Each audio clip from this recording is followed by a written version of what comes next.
दर्शकवृन्द नमस्कार तथा हार्दिक स्वागत गर्न चाहन्छु। ग्रेटर नेपाल टिभी हेरेर बस्नुभएका तपाईँ सम्पूर्ण दर्शकवृन्दमा म विवश बुढाथोकी।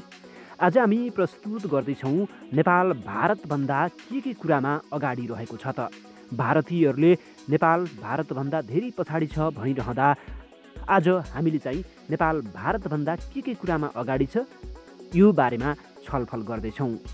भारत विश्वमा जनसङ्ख्याको हिसाबले दोस्रो ठुलो देश हो भने क्षेत्रफलको हिसाबले सातौं ठुलो देश हो। भारत नेपालभन्दा जनसङ्ख्यामा 45 गुणा र क्षेत्रफलमा 22 गुणा ठुलो रहेको छ।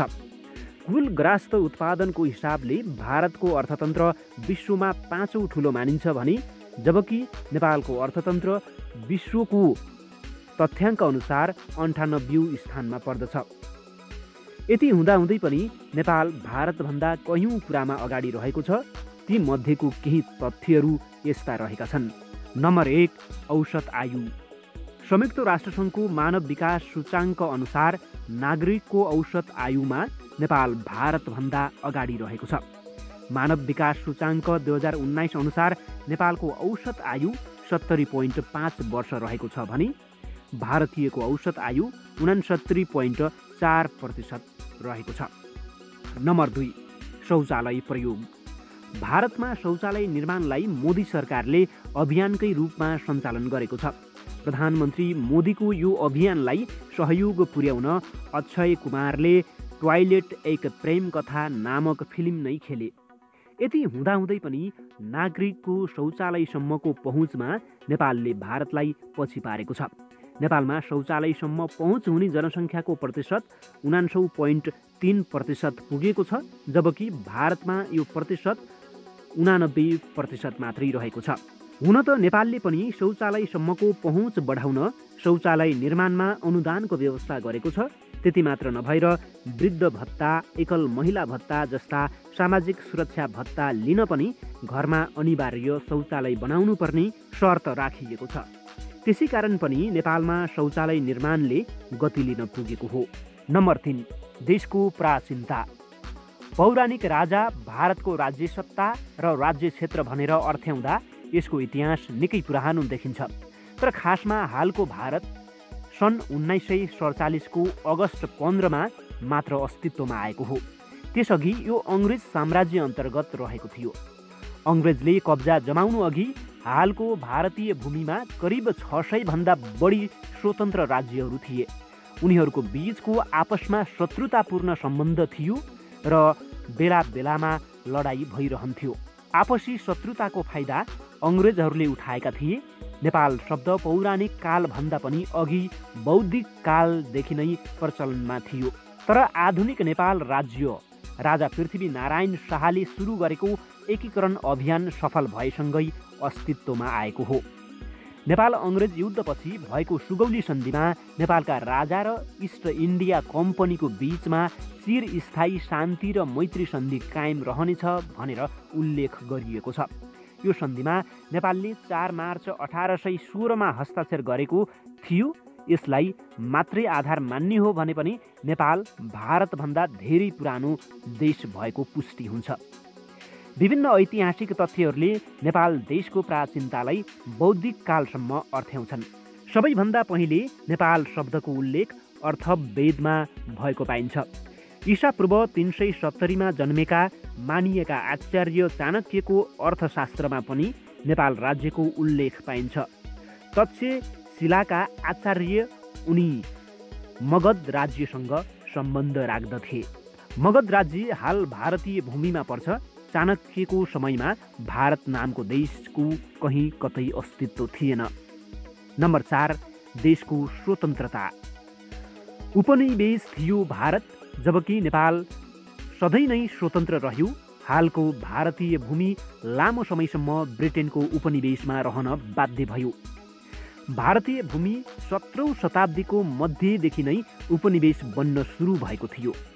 अङ्ग्रेजहरूले त्यहाँका विभिन्न राज्य रजौटाहरूलाई कतै बलले त कतै छलले क्रमशः आफ्नो अधीनमा ल्याउँदै गए। सन् 1840सम्ममा पुरै भारतीय भूमि अङ्ग्रेजको उपनिवेशमा गइसकेको थियो। यता नेपालको भने स्वतन्त्रताको गौरवपूर्ण इतिहास छ। दक्षिण एसियाली मुलुकहरूमध्ये कसैले पनि उपनिवेश बनाउन नसकेको एकमात्र राष्ट्र हो नेपाल। यद्यपि नेपालले इतिहासमा ठूलो मूल्य चुकाउनु परेको थियो। त्यसको हिसाब किताब अझै बाँकी नै छ।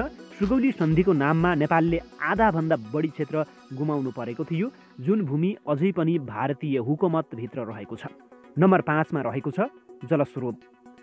विश्वमा जलस्रोतको सबैभन्दा धनी देश भनेर ब्राजिललाई चिनिन्छ भने त्यसपछि दोस्रो स्थानमा नेपालले नाम पाउँछ।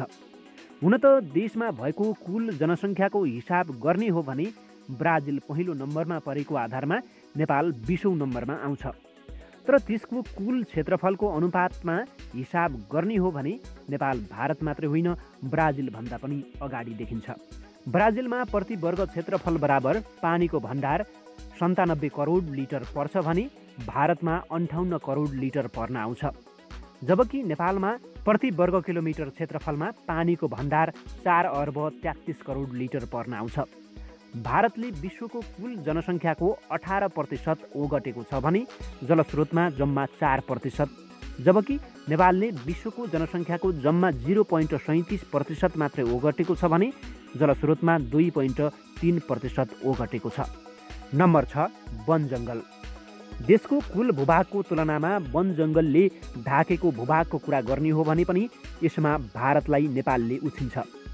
भारतमा कुल भूभागको 21.67% जमिन जङ्गलले ढाकेको छ भने नेपालमा कुल भूभागको 37.4% भूभाग जङ्गलले ढाकेको छ।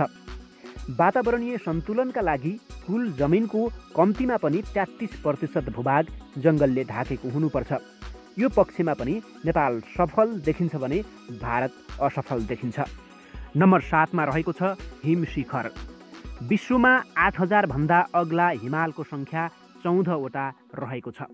तीमध्ये 8 वटा त नेपालभित्रै पर्छन्। भारतमा एउटा पनि पर्दैन। यद्यपि भारतमा पनि हिमालय क्षेत्र चाहिँ पर्छन्।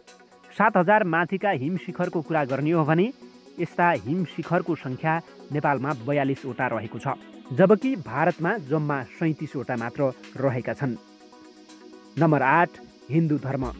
जब अङ्ग्रेजले आफू मातहतको भारतीय भूभागलाई टुक्र्याएर हिन्दुस्तान र पाकिस्तान नामका 2 अलग अलग देश बनाइदियो, त्यति बेला हिन्दुस्तानमा परेको क्षेत्रमा बस्दै आएका अधिकांश मुसलमान पाकिस्तानमा सरे भने पाकिस्तानमा परेको अधिकांश हिन्दूहरू हिन्दुस्तानमा सरे। यति हुँदाहुँदै पनि भारतमा कुल जनसङ्ख्याको जति प्रतिशत हिन्दू छन् त्योभन्दा बढी प्रतिशत नेपालमा छन्। सन् 2011 को तथ्याङ्क अनुसार भारतमा कुल जनसङ्ख्याको 69.8% हिन्दू भारतमा छन् भने जबकि नेपालमा कुल जनसङ्ख्याको 81% हिन्दू रहेका छन्। नम्बर 9 बौद्ध धर्म। भारतका प्रधानमन्त्री र राष्ट्रपतिले बुद्ध भारतमा जन्मेको भनेर पटक पटक झुटो दाबी गर्दै आएका छन्। बुद्ध भारतमा जन्मेको प्रचार त झुट नै हो, तर के साँचो हो भने बुद्धको बुद्धत्व प्राप्ति र प्रथम उपदेश हालको भारतीय भूमिमै जोडिन्छ। भारतमा कुल जनसङ्ख्याको 0.7% मात्रै छ बुद्ध धर्म मान्नेहरूको सङ्ख्या भने नेपालमा बुद्ध धर्मावलम्बीहरूको जनसङ्ख्या कुल जनसङ्ख्याको 9% रहेको छ। साथीहरू, हामीले भर्खरै प्रस्तुत गर्यौं नेपाल भारतभन्दा कुन कुन कुरामा अगाडि रहेको छ भन्ने तथ्यबारे। यति मात्र होइन, अझै पनि नेपाल भारतभन्दा धेरै अगाडि अथवा धेरै कुराहरूमा अगाडि रहेको छ। ती तथ्यहरूलाई पनि हामी बिस्तारै कार्यक्रममा समावेश गर्दै जानेछौँ।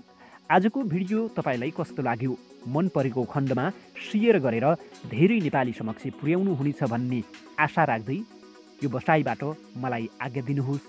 नमस्कार। जय ग्रेटर नेपाल।